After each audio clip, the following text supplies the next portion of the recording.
नमस्कार मेरे दोस्तों। तो चलिए आज की कहानी के लिए शुरुआत करते हैं और वो कहानी है जैसी भावना वैसा ही प्रतिबिंब, मनोवैज्ञानिक सत्य।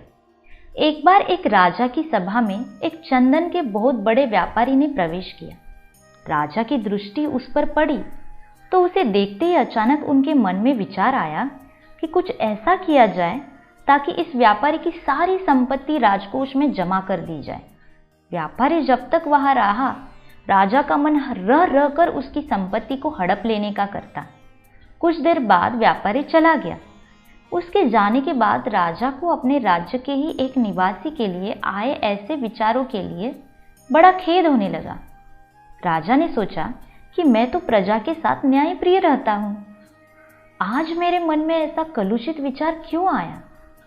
उन्होंने अपने मंत्री से सारी बात बताकर समाधान पूछा।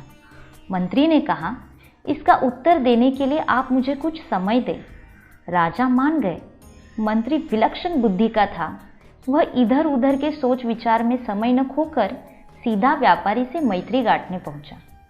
व्यापारी से मित्रता करने के बाद उसने पूछा, मित्र, तुम चिंतित क्यों हो? भारी मुनाफे वाले चंदन का व्यापार करते हो, फिर चिंता कैसी? व्यापारी बोला, मेरे पास उत्तम कोटि के चंदन का बड़ा भंडार जमा हो गया है। चंदन से भरी गाड़ियां लेकर अनेक शहरों के चक्कर लगाए पर नहीं बिक रहा है। बहुत धन इसमें फंसा पड़ा है। अब नुकसान से बचने का कोई उपाय नहीं है। व्यापारी की बातें सुनकर मंत्री ने पूछा, क्या हानि से बचने का कोई उपाय नहीं?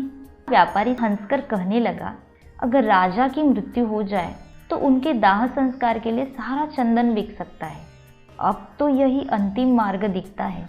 व्यापारी के इस बात से मंत्री को राजा के उस प्रश्न का उत्तर मिल चुका था जो उन्होंने व्यापारी के संदर्भ में पूछा था।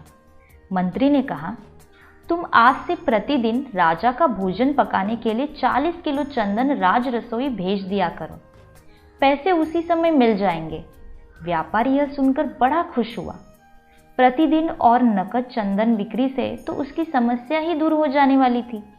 वह मन ही मन राजा की दीर्घायु होने की कामना करने लगा ताकि राजा की रसोई के लिए चंदन लंबे समय तक बेचता रहे। एक दिन राजा अपनी सभा में बैठे थे। वह व्यापारी दोबारा राजा के दर्शनों को वहां आया। उसे देखकर राजा के मन में विचार आया कि यह कितना आकर्षक व्यक्ति है, इसे कुछ पुरस्कार स्वरूप अवश्य दिया जाना चाहिए। राजा ने मंत्री से कहा, यह व्यापारी पहली बार आया था तो उस दिन मेरे मन में कुछ बुरे भाव आए थे और मैंने तुमसे प्रश्न किया था। आज इसे देखकर मेरे मन के भाव बदल गए। इसे दूसरी बार देखकर मेरे मन में इतना परिवर्तन कैसे हो गया? मंत्री ने उत्तर देते हुए कहा, महाराज, मैं आपको दोनों ही प्रश्नों का उत्तर आज दे रहा हूँ। यह जब पहली बार आया था तब यह आपकी मृत्यु की कामना रखता था। अब यह आपके लंबे जीवन की कामना करता रहता है। इसलिए आपके मन में इसके प्रति दो तरह की भावनाएं ने जन्म लिया है। जैसी भावना अपनी होती है वैसा ही प्रतिबिंब दूसरे के मन पर पड़ने लगता है। यह एक मनोवैज्ञानिक सत्य है। हम किसी व्यक्ति का मूल्यांकन कर रहे होते हैं तो उसके मन में उपजते भावों का उस मूल्यांकन पर गहरा प्रभाव पड़ता है।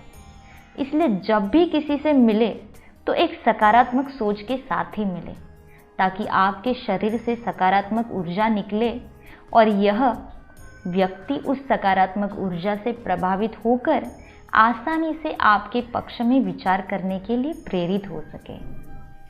धन्यवाद दोस्तों।